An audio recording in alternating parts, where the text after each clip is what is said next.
You're listening to the Lavender Witch Podcast. We're here to talk about all things related to queer spirituality with a focus on witchcraft and pagan practices. In this place, you are welcome, you are valued, and your story matters. I'm your host, Sam Wise. I'm an author, a columnist, a pagan priestess, and a real-life queer witch. Thanks for joining me today.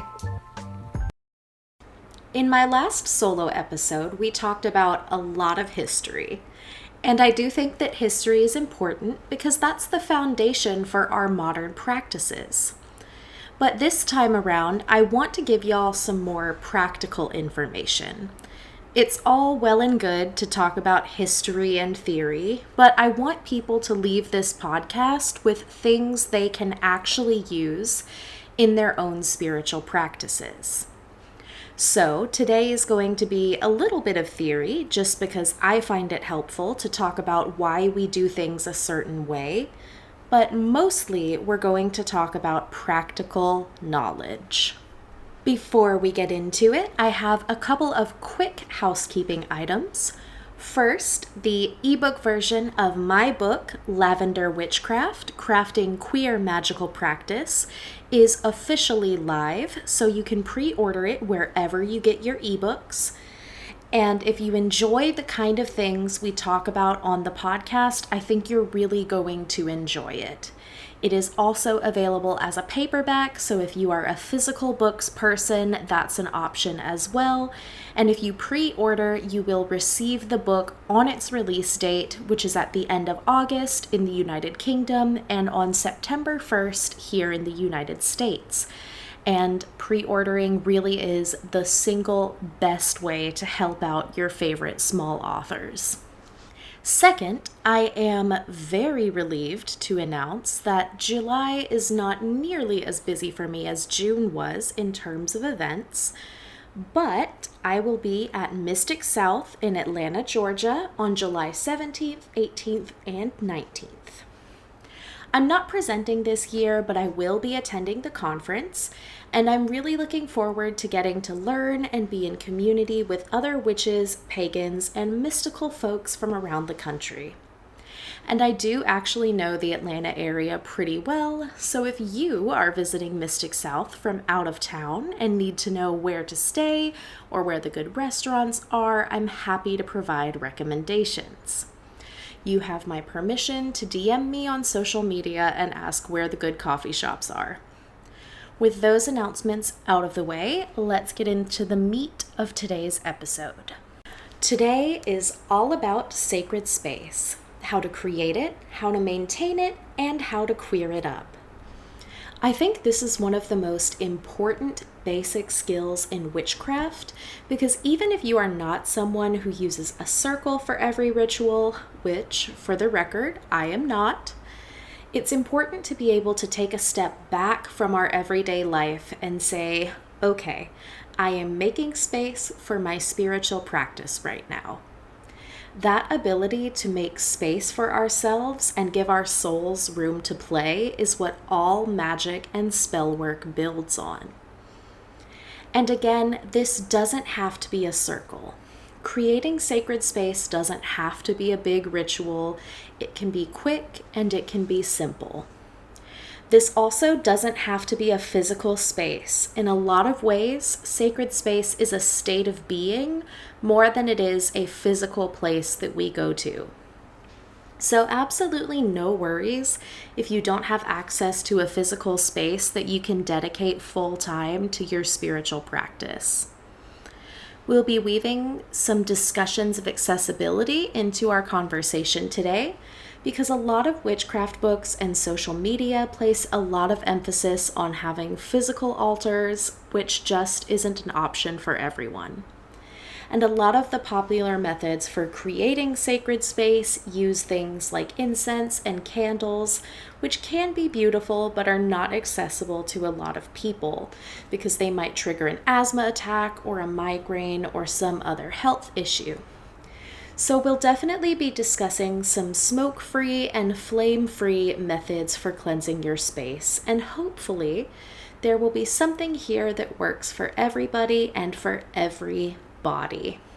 I know that my more experienced witches and pagans who are listening to this are probably very, very familiar with this topic, but I do think it's good for us to revisit our basic skills every now and then, because being really strong in our basic skills is what gives us a solid foundation for the more challenging work we might want to do. I also promise that we're not just going to be going over the same old tips for cleansing and consecrating a space. I am going to explicitly talk about how we can queer our idea of sacred space and how we can call in queer energies and allies as we're creating that space. Before we can talk about queering sacred space, we need to talk about what it means to queer something. Because I think a lot of folks think that to queer something just means to make it gay or to put a gay spin on it, but there's a little bit more to it than that. The idea of queering something comes from queer theory, which is an academic field that studies gender and sexuality identities and practices that are outside of a cisgender straight norm. This is based on the idea that both gender and sexuality are socially constructed, which means that these identities are shaped by our culture and our experiences of that culture. And I want to make a quick note that when we say something is socially constructed or that something is a social construct, we're not saying that thing isn't real. Money is a really good example of this. Those little pieces of green paper, or whatever color the paper is in your country, don't actually have any value.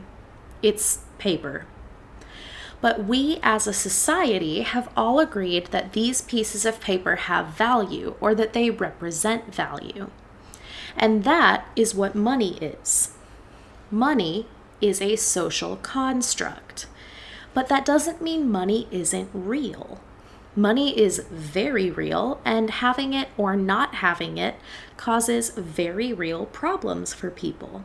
And that's true for all social constructs, including gender and sexuality. Anyway, queer theory looks at our social constructs of gender and of sexuality, and specifically at the ways we subvert or defy those constructs. If you've ever read any of Judith Butler's work on gender, that's an example of queer theory. In fact, Judith Butler is one of the scholars who founded queer theory as a field of study. So when we talk about queering something, we're talking about engaging with that thing in a way that decenters cisgender heterosexual identities. We're talking about moving away from binary thinking, and about moving away from biological essentialism, which is the idea that people are born with certain gendered traits or behaviors. When we talk about queering something, we're looking at how our culture's understanding of that thing has been shaped by our ideas about gender and sexuality, and we're opening up to interpretations outside of those boxes. Queering something does not mean we are throwing away straight or cisgender interpretations of it. It just means we're taking a more expansive view. Those straight cisgender truths are still part of the conversation, but they aren't the whole conversation. So, for example, instead of looking at femininity only as something that cisgender women experience, we can look at how femininity is experienced differently by trans women, by non-binary people, by intersex women, and even by men who present in a more femme way. We look at how all those experiences reflect different facets of feminine experience, And instead of looking at femininity as the opposite of masculinity, we look at how femininity and masculinity can exist together and flow into and out of each other. And the reason I wanted to get into all of this is because I want to make sure we're all on the same page about what it means to queer sacred space. Think about those more traditional discussions of what sacred space is. Sacred space is separate from mundane or everyday space. We have to cleanse our space to make it sacred. We have to keep that space special or pure for it to continue to be sacred. Those things are all still part of this conversation, but I'm inviting us to take a more expansive view of what it means for a space to be sacred. The first step in queering sacred space is to move away from binary thinking. In this case, that binary is spiritual versus mundane. Just like a heteronormative view might see masculinity and femininity as opposites that are always separate, traditional spiritual views tend to see the spiritual as the opposite of the mundane. And if something is mundane, meaning that it's connected to our everyday lives as humans, and especially to our physical bodies, then it can't be spiritual. And this means that if we want to connect to the spiritual, we have to take ourselves away from our mundane lives. We have to make a special place where we can connect with spirit and have spiritual experiences. This is very binary thinking. And part of queering sacred space is moving away from that binary. What if something can be mundane and be sacred? What if our physical bodies are sacred? What if the spiritual and the physical are both happening all around us all the time? Starhawk talks about this in her book, The Spiral Dance, where she specifically addresses how religion and spirituality has been used in Western society to demonize the female body. I'm going to share a quote from The Spiral Dance here, but first I'd like to ask y'all to keep in mind that this book is almost 50 years old and was written at a time when our cultural conversations around gender looked very different. So the language may feel a little bit outdated today, but I think the core idea is still very relevant. Starhawk says, "The craft also demands a new relationship to the female body.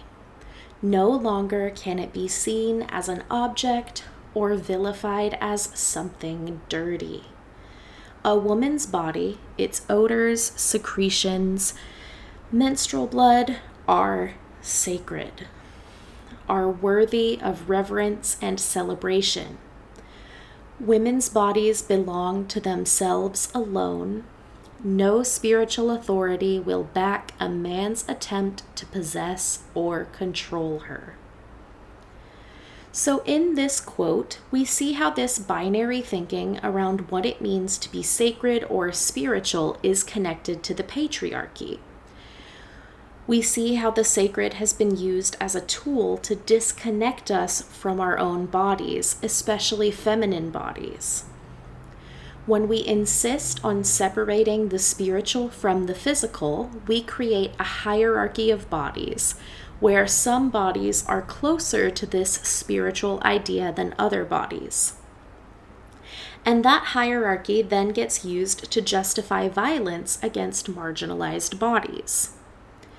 Feminist film critic Barbara Creed actually has a whole book on this called The Monstrous Feminine, which is another really excellent resource as long as you remember it was written several decades ago when our cultural understanding of gender and identity looked a little bit different. In The Monstrous Feminine, Creed looks at the way fiction is used to enforce social fears of the body, specifically the female body. I read this book back in my film student days, And I was struck by how well it fit with my practice as a witch, even though it's very much not a book about witchcraft or any kind of spirituality. Because a big part of my personal practice and my spiritual journey has been rejecting that false binary and learning how to reconnect with my body as a sacred space. And this false binary doesn't just hurt women and femmes. It hurts everybody who is part of this system that pits bodies against each other. Starhawk actually addresses this in the Spiral Dance as well. She says, "The oppression of men in Father God-ruled patriarchy is perhaps less obvious, but no less tragic than that of women. Men are encouraged to identify with a model no human being can successfully emulate, to be mini rulers of narrow universes. They are internally split into a spiritual self that is supposed to conquer their baser animal and emotional natures. They are at war with themselves." So the first step of queering sacred space is to let go of the idea that the spiritual and the physical are in conflict with each other. Instead, we accept that the spiritual can exist within the physical, and that the physical can exist within the spiritual. We appreciate our bodies as a sacred gift, and we recognize the sacred in other bodies.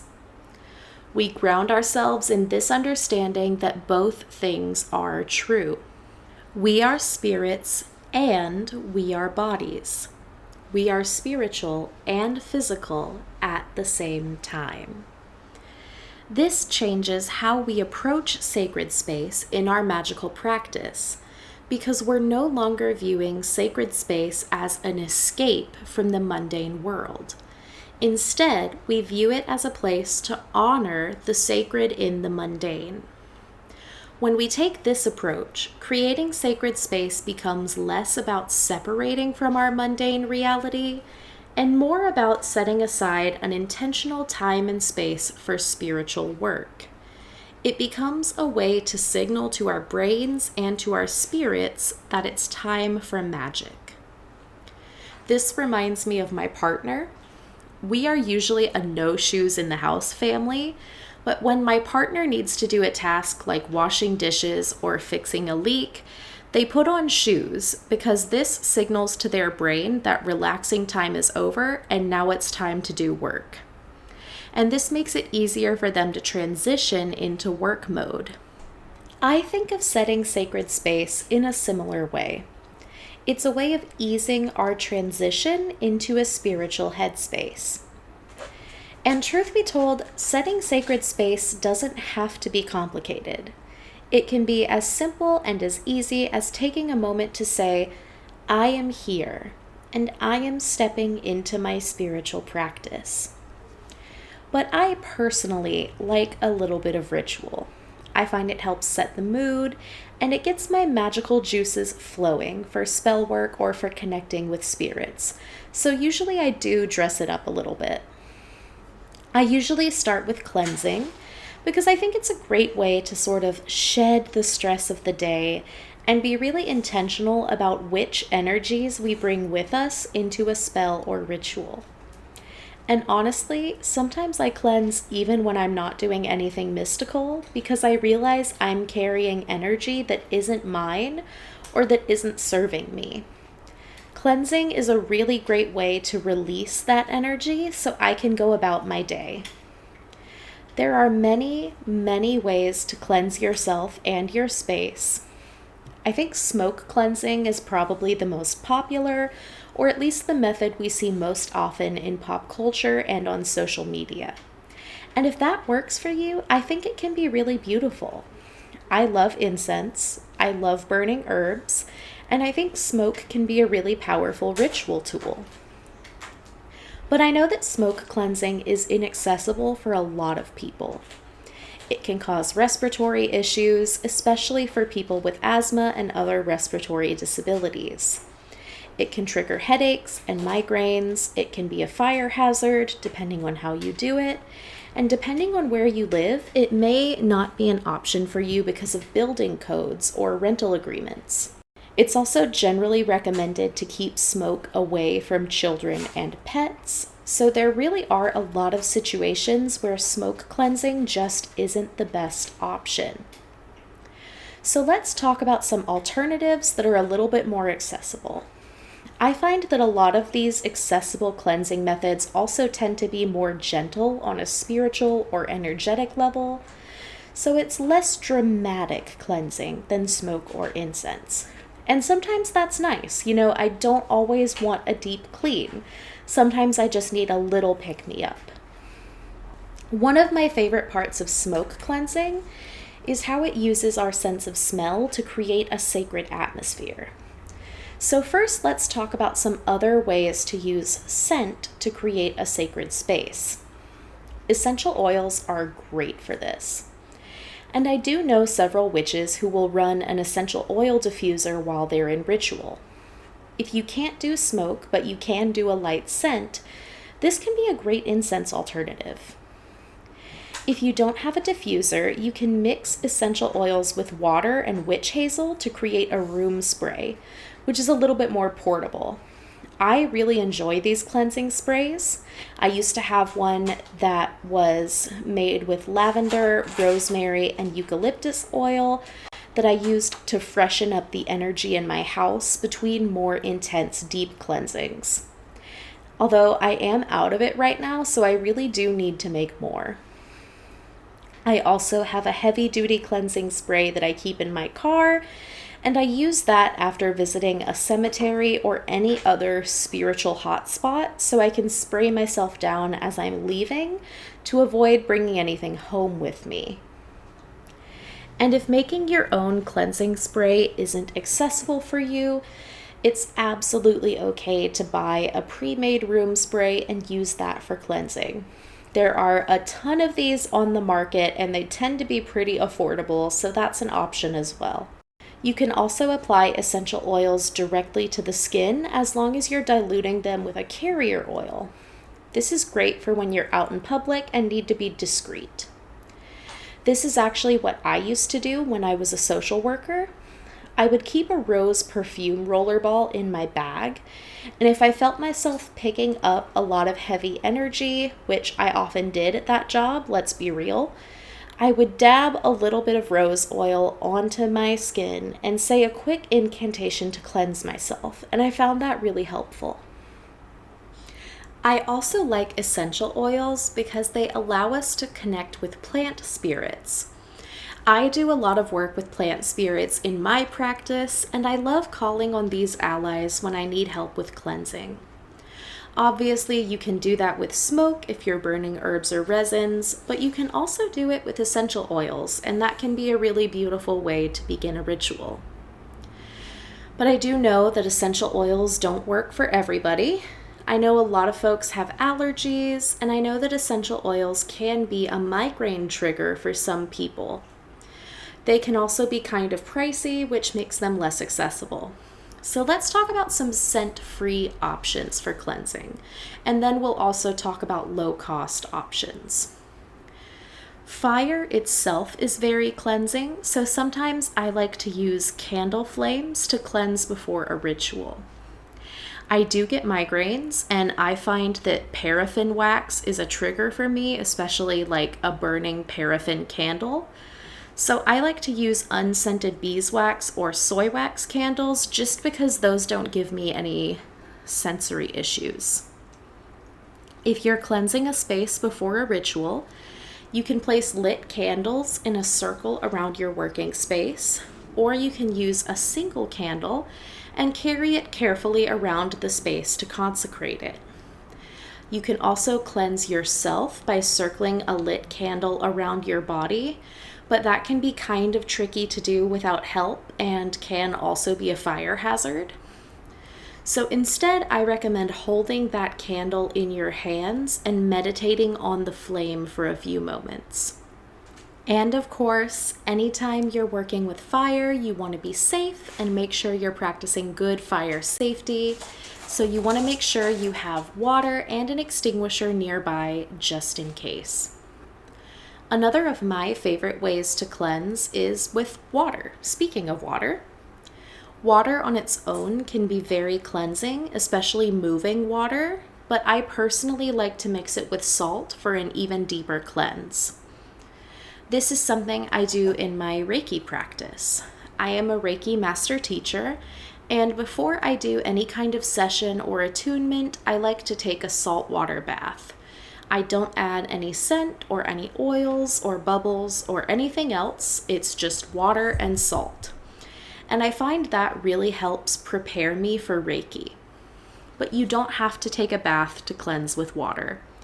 Just running your hands under some clean running water can be very effective. And this is one of those low-cost cleansing options, since hopefully everyone listening to this has access to running water. Another low-cost option is to cleanse your space with sound. Just clapping your hands a few times can be a really effective way for clearing out any stagnant energy in a room. You can also sing or hum a song, or if you have it, you can use a bell or a drum or a singing bowl. All of those are great ways to cleanse an area. Once our space has been cleansed, it can be nice to ritually set that space aside for spiritual work, at least temporarily. Again, this helps signal to our brain that it's time for magic, and it can make the transition into that spiritual working space easier. One way to do this is by casting a circle, and if that's something you enjoy and that works for you, I say go for it. For me personally, a full circle casting is a little bit much sometimes. So I'll sometimes do a simplified circle casting, which is basically just me saying hello to the elements and welcoming them into my space and asking them to support me in the work of my ritual. And by the way, if you're new to working with the elements, or if you are new to working with them in a queer context, I do just want to plug that I have a whole chapter on queering the elements in my book, should anybody be interested. Something I've been experimenting with for a few months now and really enjoying is using tarot cards to hold the boundaries of my sacred space during ritual. I'm a big fan of tarot, and I have a really strong connection with the cards after years of working with them in readings. So this was a very natural progression of that relationship. Sometimes I'll use cards to represent the elements, so I'll have the Ace of Pentacles to represent Earth, the Ace of Swords to represent air, etc. Other times I'll choose cards to support my intention. So for example, if I'm doing a glamour spell, I might choose the Magician, the Empress, and the Star to make up my circle. I'm confident that you could work in a similar way with any divination system that you resonate with. Runes definitely come to mind as one that would work well for this, but I honestly think you could even do this with your favorite deck of oracle cards, whatever works for you. But honestly, you don't even need to be that elaborate. A really simple and effective way to consecrate your sacred space is just by lighting a candle. It's nice to have a special candle or a candle holder that you only use for ritual, so that whenever you light that candle, it sends a signal that you're entering ritual mode. And this doesn't have to be anything fancy. If what you've got is a scented candle from the dollar store, use the scented candle from the dollar store. What really matters is your intention when you light it. If candles don't work for you, you could have a special piece of clothing or jewelry that you only wear in ritual, so whenever you put it on, it signals that you're stepping into the sacred. This could be a necklace or a ring or a cloak or a bucket hat, whatever you want, as long as you use the same thing every time. Once I've cleansed and consecrated my space, I do like to invite in my spiritual allies. And in a lot of the work I'm doing right now, that means the queer ancestors. I like to use lavender for this because of that historic connection to queer identity that I mentioned in our first podcast episode. So I'll often use lavender essential oil to anoint ritual items to call in that queer history and those spiritual allies associated with queer identity. I actually have a special oil blend I make with lavender and some other ingredients, and that recipe is in my book as well. But if you can't work with scent, you could use the color lavender instead, or you could use another symbol of queer identity like a pride flag to call in these queer allies.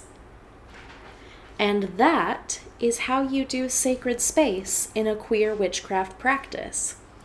I hope this has been helpful. I hope I've given you some new ideas to take to your own practice. And at the very least, I hope it was entertaining to listen to me yap about this. Until next time, I hope you stay safe. I hope you make time for rest and play, and I hope you remember that you are magical.